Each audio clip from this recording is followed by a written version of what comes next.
오늘 요한계시록에 기록되어져 있는 7교회 가운데 세 번째 교회 버가모 교회입니다. 이 소아시아 지역에 있던 7교회는 오늘날의 터키 서쪽 바닷가 쪽에 에게해 쪽에 있는 이 유럽과 소아시아 그 사이에 에게해라고 하는 바다가 있는데 그 바다를 기준으로 해서 가까운 지역 이 내륙 쪽에 있는 7개의 도시들인데 2000년 전에는 다 대단한 도시들이었습니다. 지금은 가보면 작아지고 퇴락하고 농촌이고 별 볼 일 없어 보이지만 2000년 전에는 이 7지역이 하나하나가 대단히 뛰어났던, 그리고 대단히 큰 권세를 가지고 있었던 그런 지역들인 것을 볼 수 있습니다. 그런데 이 버가모라고 하는 지역은 에게해에서 내륙으로 24km니까 얼마 떨어지지 않은, 해안에서부터 이렇게 구릉이 지어지는데 이 구릉 위에 세워진 도시가 버가모라고 하는 도시입니다. 이 도시는 특징이 있어요. 첫째는 신전이 2개가 있었는데 신들의 왕이라고 할 수 있는 제우스를 섬기는 신전이 하나 있었고, 그리고 뱀의 신 아스클레피오스를 섬기는 이 신전이 있었고, 그래서 오늘 말씀 속에 보면 사탄의 권자, 13절에 사탄의 권자라고 하는 이 표현이 나오는데, 이 제우스 신전과 뱀의 신을 섬기는 이 2개의 신전을 가리켜서 사탄의 권자라고 표현을 하고 있습니다. 또 황제를 숭배하는 신전이 2개나 있었어요. 그러니 버가모 교회에 출석하는 성도들에게 이 버가모에서 산다라고 하는 것, 예수를 믿는다라고 하는 건 대단히 고통스러운 일이었어요. 왜? 1년에 한 차례씩 황제를 숭배하는 신전에 가서 향을 피우고, 황제는 살아있는 신이고 신의 아들이고 그리고 우리의 구원자라고 고백을 해야 되는데 이거 못하잖아요. 제우스 신전에 가서 제물을 드리고 엎드려 절해야 되는데 이거 못하잖아요. 뱀의 신을 섬기는 신전에 가서 엎드려 절하고 제물을 드려야 되는데 이거 못하잖아요. 왜? 그거 하면 우상 숭배가 되니까. 하나님께서 우리에게 10개의 계명을 주실 때 첫 번째 계명이 너는 내 앞에 다른 신을 섬기면 안 된다. 다른 신을 두면 안 된다. 우상 숭배라고 하는 것은 하나님만 섬겨야 할 하나님의 거룩한 백성된 우리들이 하나님도 섬기고 바알도 섬기고 하나님도 섬기고 제우스 신도 섬기고 하나님도 섬기고 뱀의 신도 섬기고, 이것을 성경을 우상 숭배라고 이야기하는 거예요. 그래서 오늘 우리를 향해서도 하나님만, 예수님만, 성령님만 섬겨야지 그 외에 다른 신들, 세상을 따라가면 안 된다라고 말씀을 하십니다. 그러니 제우스 신전 안 간다고, 뱀의 신전 안 간다고, 황제를 숭배하는 신전에 안 간다고 지역 사람들부터, 친척들로부터, 형제들로부터 얼마나 많은 미움과 박해를 받으며 살았는지 몰라요. 그것이 버가모 교회 성도들이 처해 있는 상황입니다. 그런데 오늘 하나님께 부활하신 주님께서 13절에서 내가 어디에 사는지를 내가 안다. 버가모 교회 성도들을 향해서 얼마나 힘든지 내가 안다는 거예요. 황제 숭배 안 한다고, 제우스 신전 안 간다고, 박해당하고 핍박받고 불이 나고 기근이 들어도 어떠한 사회보장장치에서 완전 제외되어진, 그 어떠한 도움도 받지 못하는, 사회적으로, 경제적으로, 정치적으로, 종교적으로, 문화적으로 완전히 소외되어진, 시장에 가서 물건을 살 수도 없고 팔 수도 없는 이런 대단히 어려운 상황 속에서 믿음의 길을 걸어가고 있는 것 내가 안다고 말씀을 하십니다. 그런데 이 당시 그 황제가 11대 황제였거든요. 이 11대 황제는 아주 못된 황제였어요. 예수 믿는 성도들을 황제를 숭배하는 신전에 가서 고백하지 않는 성도들을 재판 없이 그냥 죽일 수 있는 그런 법을 만들어 버렸단 말이에요. 도미티안이라는 황제는 기독교로 아주 초대교회의 역사 속에서 10개의 박해가 있었는데 그때 가장 지독하고 악랄하게 박해했던 황제가 도미티안 황제였어요. 이 황제 때 사도 요한도 끌려가서 재판을 받고 예수를 부인하지 않으면 죽인다. 난 부인 못한다고. 죽이려면 죽이라고. 불을 질러도 뭐 어떻게 할 수가 없고 이 독을 타도 어떻게 할 수가 없고 펄펄 끓는 기름 가마에 집어넣어도 어떻게 할 수가 없고 그런 상황 속에서 요한을 반모섬에 귀향을 보냈던 이 황제가 도미티안 황제입니다. 그런데 이런 고난 속에서 믿음을 지키다가 순교당한 순교자가 있는데 안디바라고 하는 사람이에요. 지난해 여선교회가 철원에 갔다가 장흥교회를 다녀오셨는데 순교자가 있는 교회입니다. 순교자가. 이 교회의 부흥과 성장 역사 속에는 순교자들의 피가 있는 거예요. 교회는 순교자들의 피 위에 세워져 있는 거예요. 그렇게 안디바라고 하는 대단히 아주 신실한 믿음을 끝까지 지켜서 순교당한 순교자를 낸 버가모 교회가 지금 어떻게 돼 있다는 거예요? 흔들리고 있다는 거예요. 흔들리고 있다는 거예요. 어떻게 해요? 14절 내가 네게 두어 가지 책망할 것이 있는데 발람의 교훈을 지키는 자들이 있다. 이 발람이라고 하는 사람은 선지자입니다. 메소포타미아 지역에 살고 있던 선지자인데 하나님을 아는 사람이에요. 이스라엘 백성이 모압 땅까지 갔는데 모압 왕 발락이 이스라엘 백성들이 모여 있는 것을 보고 두려워 떠는 거예요. 왜? 아모리 족속하고 전쟁했는데 아모리 족속이 패했거든요. 그러면 이제 모압 땅인데 그래서 얼른 사람을 메소포타미아까지 보내서 이 발람 선지자를 모셔왔어요. 발람 선지자에게 요구하는 건 뭐냐? 너 돈 줄게. 돈을 많이 줄 테니까 내가 저주하면 그 사람은 저주를 받고 내가 축복하면 그 사람은 축복을 받는 용한 선지자라는 말을 내가 들었으니까 내가 너에게 돈을 많이 줄 테니까 저 이스라엘 백성들을 향해서 저주를 쏟아부라는 거예요. 그런데 이미 이 발람 선지자는 하나님의 음성을 들었거든요. 너 내가 내 입에 넣어주는 말만 해야 한다. 이스라엘 내가 택한 백성이다. 내가 복을 주는 백성이다. 절대로 저주하면 안 된다. 그래서 한 번, 두 번, 세 번, 네 번, 다섯 번 축복 기도만 하고 그냥 집으로 갔으면 됐는데 이 발람이라는 선지자가 이스라엘 백성들을 범죄에 빠지도록 유혹하는 일을 한 거예요. 어떻게 해요? 모압, 미디안 여인들이 이 모압 사람들이 섬겼던 신이 바알 부올이거든요. 그 신전에 이스라엘 남자들을 살살 꼬셔가지고 데려가는 거예요. 신전에 가서 같이 절하고 제사하고 그리고 잠자리를 같이 하고 그래서 우상을 숭배하게 만들었어요. 이 일로 인해서 하나님이 심판을 하셨단 말이에요. 많은 사람들이 죽었어요. 그런데 출애굽 1세대를 음행함으로 음행에 빠져서 멸망하게 만들었던 그 발람 선지자 같은 사람이 지금 이 버가모 교회에 들어와 있다는 거예요. 누구냐면 니골라 당이라는 거예요. 니골라. 그러면 이 니골라 당의 15절 말씀 보면 니골라 당의 교훈을 지키는 자들이 있다. 이 니골라라고 하는 사람이 누구인가?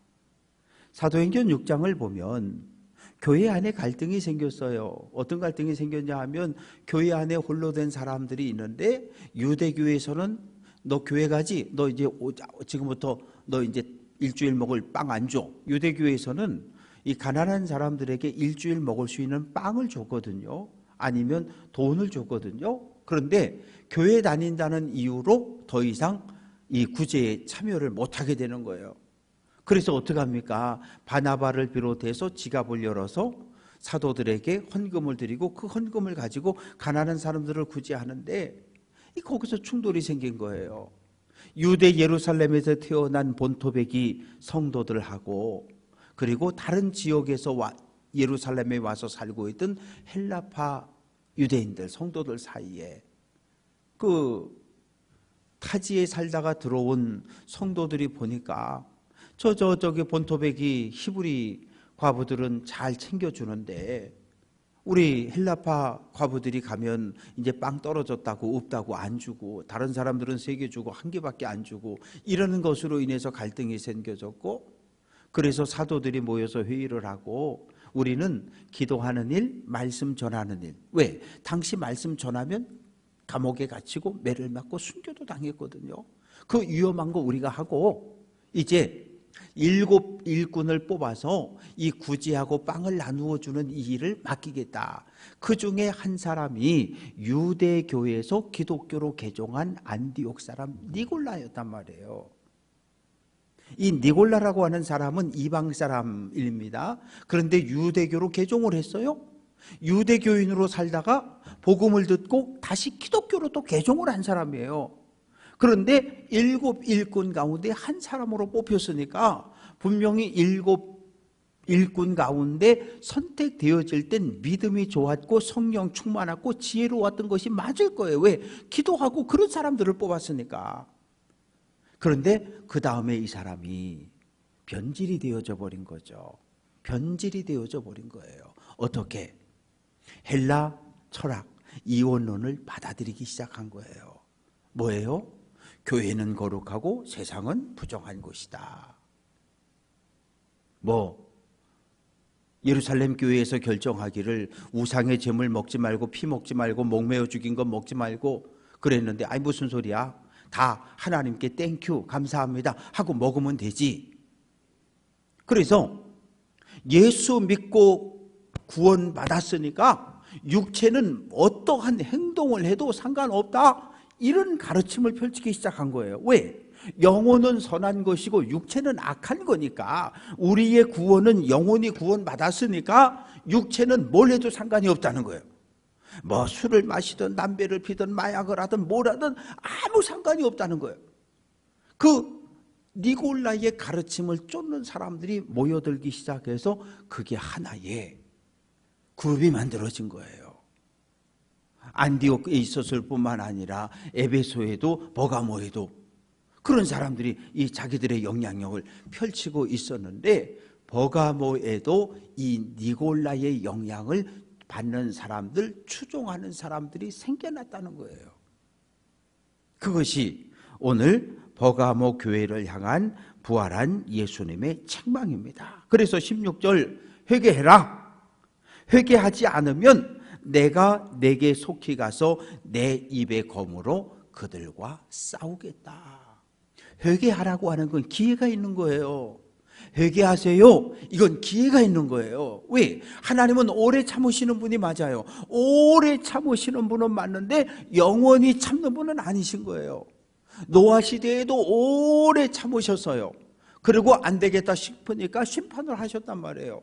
소돔과 고모라 땅도 오래 참으셨는데 안 되겠다 해서 심판하신 거거든요.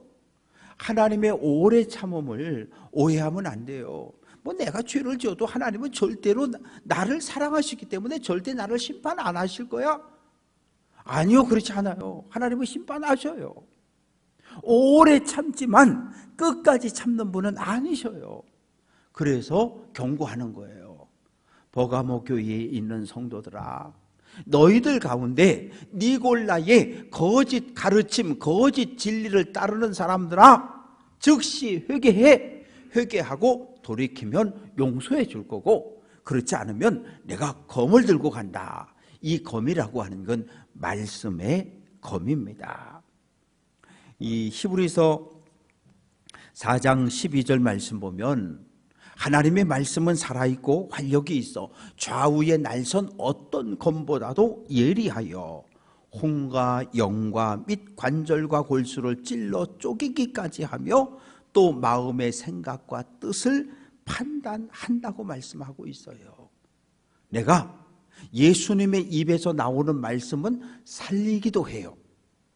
청년아 일어나라 그랬더니 과부의 아들이 살아났잖아요.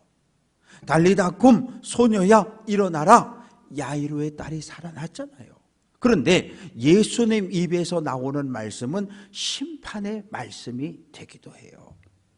바리새인들을 향해서 뱀들아 독사의 새끼들아 막 그냥 야단을 치시고 책망을 하셨거든요.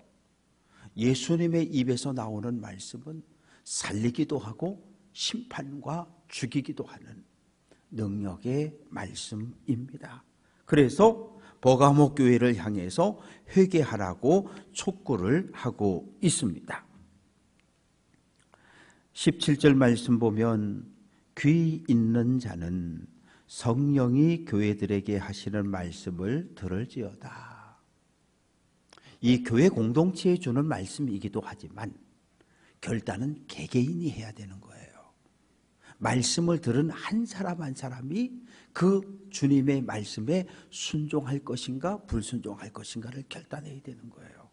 그래서 예수님도 설교 끝나고 나서 귀 있는 자는 들으라 들으라 히브리어 쉐마 들으라는 건 그냥 귀로 들으라는 얘기가 아니에요. 순종하라는 거예요.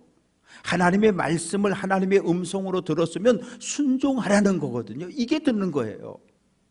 여러분이 제가 선포하는 설교를 들었는데 오늘 목사님의 설교가 하나님의 음성에 맞고 하나님의 말씀이 맞아. 그러면 아멘으로 받았잖아요. 그럼 들은 거잖아요. 들었다는 얘기는 삶으로 순종하고 실천하겠다는 결단이고 고백입니다. 그냥 맨날 귀로 듣기는 들어요. 그런데 순종하지 않고 실천하지 않으면 삶에 어떠한 변화도 일어나지 않습니다. 그래서 끝까지 믿음을 지킨 사람에게 두 가지 선물을 준다고 이야기하는데 내가 감추었던 만나를 준다. 만나를 준다는 거예요. 그 유대인들은 그렇게 생각을 했어요. 예루살렘이 바벨론 군대에 의해서 멸망당하던 주전 586년에 지성소에 있던 언약궤가 사라졌다는 거예요. 언약궤가 사라졌는데 언약궤 안에 있던 만나도 같이 없어졌다는 거예요. 그런데 유대인들은 입에서 입으로 계속 전해져 온 게 뭐냐 하면 메시아가 오시는 그날 감추어졌던 만나가 다시 나타난다는 거예요. 이건 뭐냐 하면 오시는 주님과 함께 천국 잔치에서 하나님이 베푸시는 축제에서 음식을 먹고 마실 거라는 거예요. 그런데 이 성경을 읽어보면 이게 아주 좀 애매모호해요. 왜냐하면 히브리서 9장 4절을 보면 사면을 금으로 싼 언약궤가 있고 그 안에 만나를 담은 금항아리와 아론의 쌍난 지팡이와 언약의 돌판 10계명이 있다. 이렇게 말씀하고 있거든요. 그런데 언약궤의 크기를 보면 이 길이가 2규빗 반, 1규빗을 50cm로 계산을 하면 그러면 1m 25거든요. 그리고 너비, 폭이 1규빗 반, 75cm. 그리고 높이도 1규빗 반, 75cm. 크지 않아요. 크지 않아요. 그런데 문제는 여기에 모세가 들고 다니던 지팡이가 들어갔다. 아론의 쌍난 지팡이가 들어갔다. 이 학자들은 고개를 갸웃갸웃거리는 거예요. 왜? 당시 목자들이 사용하던 지팡이는 어깨쯤 오는 지팡이였거든요. 어깨쯤 오니까 1m 한 70. 제가 키가 1m 70인데 어깨까지 계산하면 1m 한 50 정도. 지팡이의 길이가. 이 1m 50 지팡이는 이 언약궤 안에 넣을 수가 없어요. 어떤 방법으로 해도 넣을 수가 없어요. 요즘처럼 뭐 이렇게 탁 2단 3단으로 접어가지고 줄였다가 쫙 펴는 지팡이가 아니라 그냥 나무 지팡이였기 때문에 이 집어넣을 수가 없어요. 그런데 출애굽기 16장 33절을 보면 모세가 아론에게 이르되 항아리를 가져다가 그 속에 만나 한 오멜 2리터를 담아라. 그래서 출애굽기 16장 34절 보면 아론이 여호와께서 모세에게 명령하신 대로 만나를 담은 항아리를 증거판 앞에 두어 간수하게 하였다. 증거판 앞에 두었다는 거죠. 증거판은 모세가 받은 10계명이 새겨진 2개의 돌판입니다. 출애굽기 25장 16절은 내가 내게 줄 증거판을 궤 속에 둘지며, 그러니까 이 말씀은 정확한 거예요. 출애굽기 25장 16절은 하나님께서 모세에게 준 2개의 돌판은 언약궤 속에 두라는 거예요. 그러니까 이 말씀을 근거로 해서 히브리서와 다른 말씀들을 다 정리하면 언약궤 안에는 10계명이 새겨진 2개의 돌판이 들어가 있었고, 그리고 언약궤 앞에 언약궤가 이제 이렇게 있으면 요 안에는 10계명이 들어가 있고 언약궤 앞에 만나를 담은 항아리하고 아론의 쌍난 지팡이가 있었다. 이렇게 이해를 하면 히브리서하고 이 출애굽기하고가 충돌이 일어나지 않습니다. 그래서 만나를 다시 줄 거야. 그러니까 믿음을 끝까지 지킨 사람은 하나님께서 준비한 천국잔치에 들어갈 수 있다는 거예요. 또 2번째, 신돌을 준다는 거예요. 신돌. 이 신돌이라고 하는 것은 하얀 조약돌입니다. 이 하얀 조약돌은 어떤 용도로 사용이 되냐면, 첫 번째는 요즘은 어디 뭐 결혼식 갈 때 그냥 가는 거 아니잖아요. 모바일 초청장이나 종이로 된 초청장을 받잖아요. 결혼식이 있으니까 와서 축하해 주십시오. 이 하얀 조약돌은 축제에 연회에 참석할 수 있는 자격을 의미하는 거예요. 2번째로 이 하얀 조약돌은 어떤 의미가 있냐면 운동 경기에서 우승한 사람에게 주어지는 징표가 하얀 조약돌이었어요. 그런데 그 하얀 조약돌에 이름이 쓰여져 있는데 그 이름은 자기밖에 모른다는 거예요. 어떤 의미일까요? 버가마교회 성도들아, 안디바처럼 믿음을 끝까지 지킨 사람에게 감추었던 만나를 먹을 수 있는, 하나님의 천국 잔치에 초대받을 수 있는 내가 자격증을 줄 것이고 하얀 돌을 줄 것이고, 그들은 하나님께서 베푸신 천국 잔치에서 나와 함께 더불어 먹고 마실 권리를 주겠다는 의미입니다. 말씀을 정리해 봅니다. 부흥하고 성장한 교회는 반드시 순교자의 피가 흐르고 있어요. 누군가 희생하고 헌신한 사람이 없는데 교회가 부흥한다? 그건 거짓말이에요.